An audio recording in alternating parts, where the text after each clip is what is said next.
Hi అందరికీ welcome to my channel. ముల్లంగి పచ్చడి ఎలా చేసుకోవాలో చూద్దాము. ఇది ఆరోగ్యానికి మాత్రం చాలా మంచిదండి. మనకు తెలియకుండానే ఈ బెనిఫిట్స్ అనేవి వస్తాయి దీని ద్వారా. చాలామందికి తెలియకుండా వచ్చేది దీని గురించి. దీన్ని తినడానికి కూడా ఇష్టపడరు ఎక్కువ మంది. కానీ ఇలా ఒకసారి ట్రై చేసి చూడండి, చాలా టేస్ట్ అనేది చాలా బాగుంటుంది.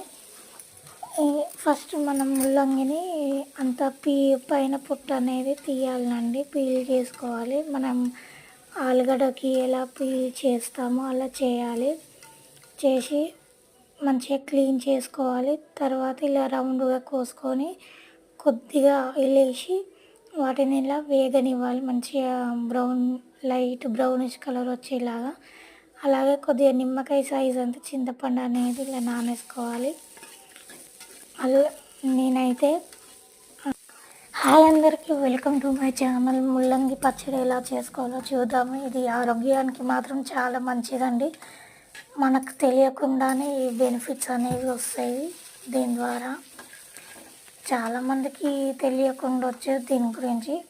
దీన్ని తినడానికి కూడా ఇష్టపడరు ఎక్కువ మంది. కానీ ఇలా ఒకసారి ట్రై చేసి చూడండి, చాలా టేస్ట్ అనేది చాలా బాగుంటుంది.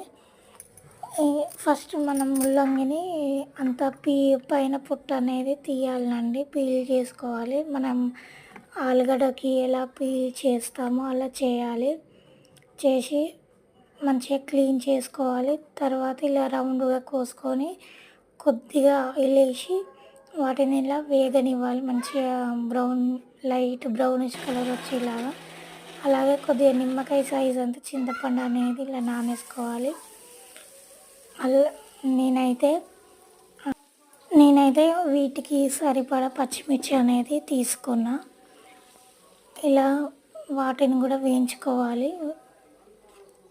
తర్వాత కొద్దిగా పల్లీలు, ఒక గుప్పెడు కూడా కాదండి, కొన్ని ఉంటాయి. మరీ ఎక్కువ వేసుకుంటే కూడా ఆ ఫ్లేవర్ అనేది డామినేట్ చేస్తుంది. అలాగే దీనికి సరిపడా ఉప్పు కూడా తీసుకోవాలి. నేను కల్లుప్పు అనేది తీసుకున్నాను. అలాగే కొద్దిగా జీలకర్ర,